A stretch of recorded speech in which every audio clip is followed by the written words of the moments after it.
Next up, we actually have Larry Lowe here, who's been severely affected, but he's not. He is here in the front row, but he's not going to be able to speak from the front. But we do have Virginia Lowe, who will speak on his behalf and be able to say a bit more. So welcome, Virginia. Thank you.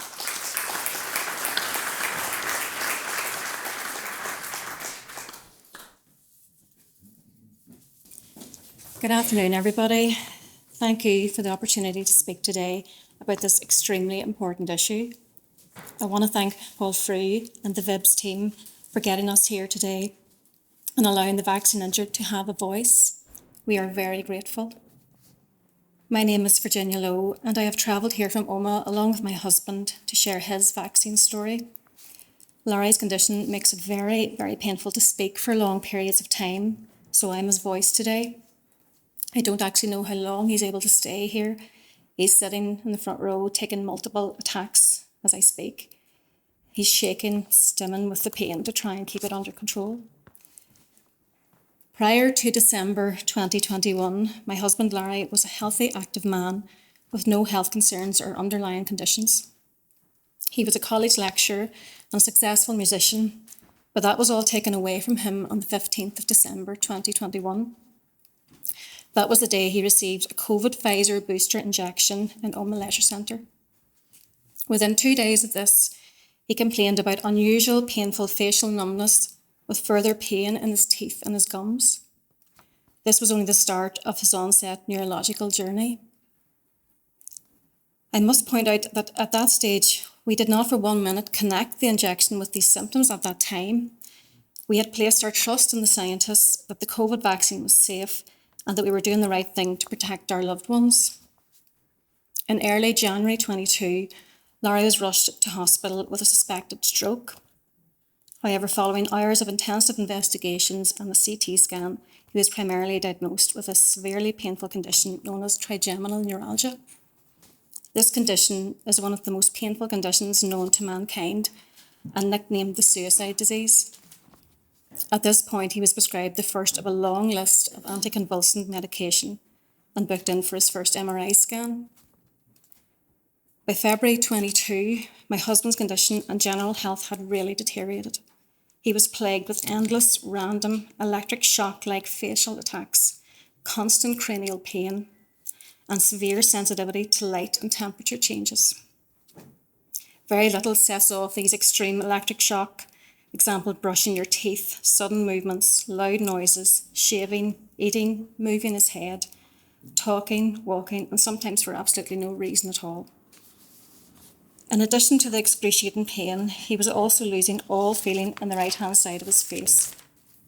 He now wears dark glasses and a ski mask wherever he goes, inside and out, as the change in temperature or wind causes increased chronic pain and an onset of attacks. In March 22, Larry could no longer keep working as the pain was too intense and he was put off sick by his GP. He has never been back. We were very lucky, although lucky does not fit the world of pain that he's in, but lucky that his GP was very sympathetic to what he was going through. He referred him to a neurologist, but this was going to take years on the NHS, so we had to get an initial appointment to go privately in March 22. Larry met with a private consultant here in Northern Ireland, consultant neurologist. His initial diagnosis with him was also trigeminal neuralgia, and this began the process of prescribing very high doses of anticonvulsants such as carbamazepine, baclofen, lamotrigine, amitriptyline, gabapentin, pregabalin, phenytoin, to name a few. The sheer volume and high strength of the medication made Larry feel even worse. Over the following weeks and months, Larry endured increased medication, multiple MRI and CT scans, nerve block injections, lumbar puncture, full body PET scan, nerve testing, and maxillofacial investigations. Larry was eventually admitted as an emergency to South West Acute Hospital in Enniskillen as his sodium levels dropped to 121, which was considered to be a life-threatening condition. This is called severe hyponatremia. In addition, his liver function and blood infection and thyroid tests were all abnormal.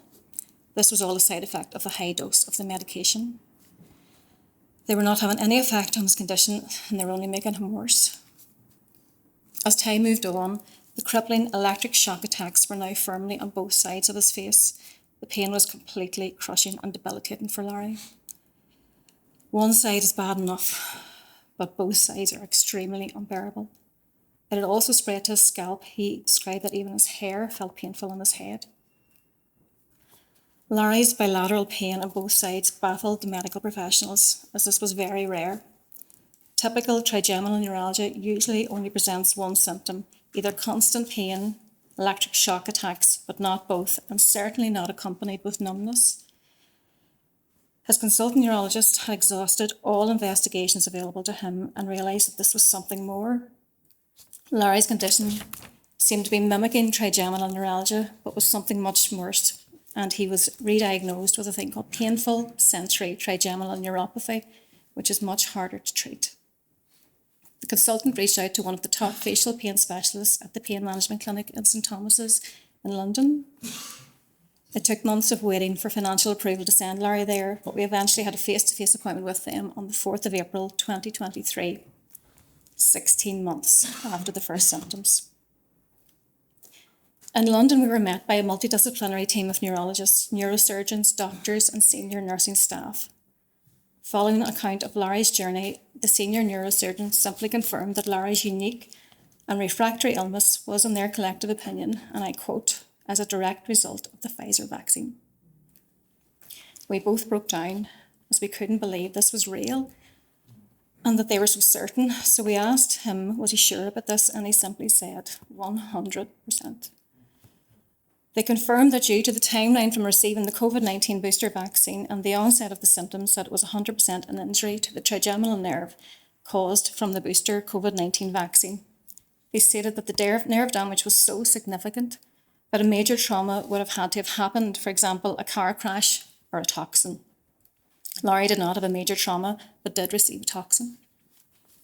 They also confirmed that this was the worst case that they had seen and that they were seeing a huge dramatic increase of neurological conditions following the COVID-19 vaccine. The end plan was to perform neuromodulation surgery, but this was only an option when everything else was exhausted. It involves implanting a neuromodulation device into Larry's spine in order to address his chronic and worsening facial pains. We held on to hope that if all else failed, then at least we would have an option of surgery.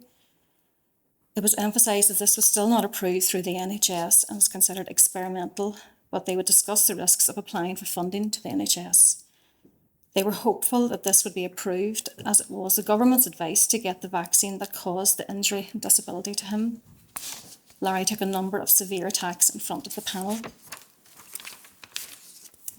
In November 23, Larry started to feel pain in his back, arms and legs. This was devastating, as we knew that this wasn't muscular and it was the same severe nerve pain in his face. How on earth could he endure more pain? At this stage, he had been through so much. It's just unbelievable that someone has to suffer in constant, debilitating pain day and night. His consultant suspected a condition called small fibre neuropathy. This was in addition to the diagnosis of trigeminal neuropathy and severe photophobia. It just kept getting worse and so hard to take in the severity of what was happening to him. The 15th of December 21 and now the 8th of February 24 are two dates imprinted into our minds that we will never forget to the day we die. The first date took the COVID-19 vaccine, and the second date, the 8th of February 24 this year, was the date the consultant neurologist phoned us from St Thomas's Hospital. We naively thought this was to discuss the last option to perform the neuromodulation surgery. We were terrified at the thought of spinal surgery, but at least we had hope and there was something that could help him. The consultant came on the phone and spoke the words, "I am sorry, but the multidisciplinary team will not perform the surgery, as the pain is now spread to the rest of his body." They deemed it too risky, where they could either leave him in a wheelchair or even make the pain worse, although I don't know how that could be possible. We froze. We were in complete shock. I felt like I had just been hit by a truck and was sick to my stomach. We were broken. We had lived in hope all this time that at least there was something they could do. There was a plan. He could have some sort of normal life again. I felt like just lying on the floor and never getting up again. I was a strong one up until then. I had to keep it together for Larry. He is the one suffering in pain. I had to live in hope, and that was taken away from us that day. I couldn't function then. I couldn't work. I was off for months after that, and only now very slowly picking up the pieces again. But I have no choice. I have to go on. I have to fight. I need to help him. My husband's treatments and procedures since the 4th of April 2023 have been to treat what is now seen as an autoimmune condition and secondary to the COVID-19 vaccine. In fact, his medical condition has been classified as painful trigeminal sensory neuropathy, secondary to the COVID vaccine with clinical features of small fibre neuropathy. This is what is quoted on all his clinical letters. For Larry's medical team, there is no doubt that the COVID-19 vaccine caused his unimaginable pain and has ruined his life. I could stand here and talk for a very long time about all of the different treatments, medicines, scans, IV prednisolone, immunoglobulin infusions, and even Botox injections that have been tried and tested unsuccessfully on my husband since then.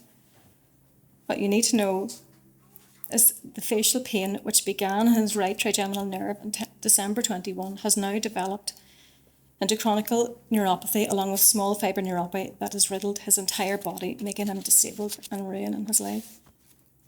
He went from being a perfectly fit, healthy and strong man who ran 10 kilometres most days. He played in a successful band and is known in the music community as one of the most talented guitar players. He wrote, produced, performed an album. He will never be able to sing again. And playing his beloved guitars causes him so much pain. He had a job as a college lecturer, which he loved.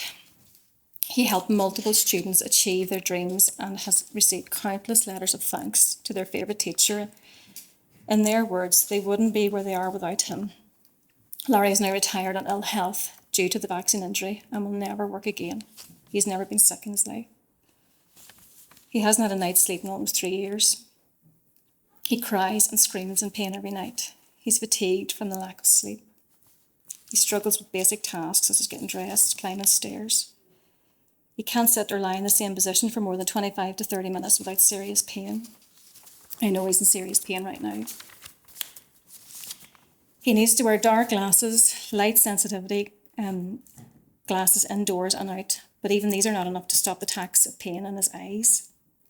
He can't go out anywhere without this awful face mask because the light sensitivity and the change of temperature and wind just sets off multiple attacks.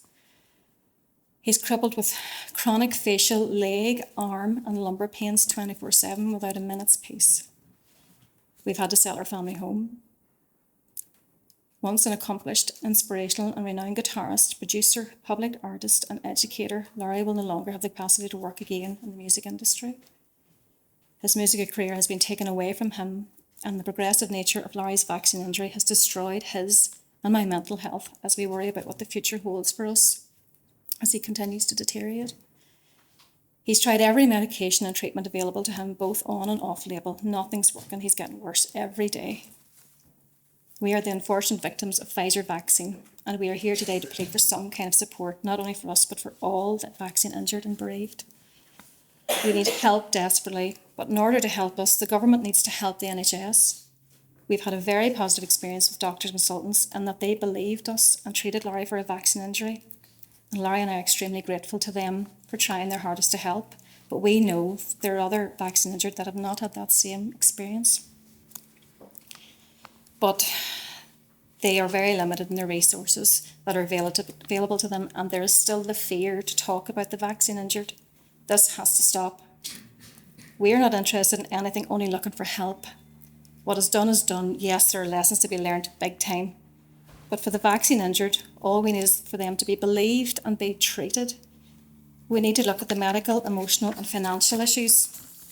We need to provide clear government guidelines for adverse reactions to the vaccines. We need a dedicated clinic in Northern Ireland for treating those affected by vaccine injuries and provide a care package. We need training for those in contact with vaccine injured, a dedicated research team to discover the nature of the adverse reactions. We need approval to try off-label treatments that have shown positive results in other areas. This is something that could be delivered quite quickly and inexpensively. We need financial help to reduce the criteria for the vaccine damage payment, and we need funding for experimental testing and treatment of the vaccine injured. The emotional stigma. Let's end the awful stigma attached to the vaccine injured. It's hard enough to deal with life-changing injuries, but having to deal with negativity and discriminatory comments towards the vaccine injured is just cruel. We need to raise awareness. I'll leave you with this thought. Put yourself in his position. My husband is trapped in a prison of his own body, unable to escape an unbearable pain. Could you cope with the constant, excruciating pain every second of the day and night? Imagine the pain of a raw nerve from a toothache, but in all of your teeth that would never go away. Add that raw pain, nerve pain, into every part of your head and body, and throw in electric shock attacks 30 to 4 times a day. Then imagine a clamp on your head 24/7. Oh, don't forget the severe light sensitivity and piercing pain in your eyes. Then forget about ever being able to eat, drink, talk, move any part of your face or body ever again without pain. On top of that, you will never be able to feel half of your face again. All this, and it's still deteriorating, and we don't know when it's going to stop, if ever. We feel like we are living through a constant wake. It's that awful feeling in the pit of your stomach, grief and complete sadness. It's beyond cruel. We were told the side effects were a sore arm, feeling tired, mild flu-like symptoms, headaches, muscle pain, joint pain, nausea. But you will feel better within a week, they said. It's almost 3 years now. Thank you.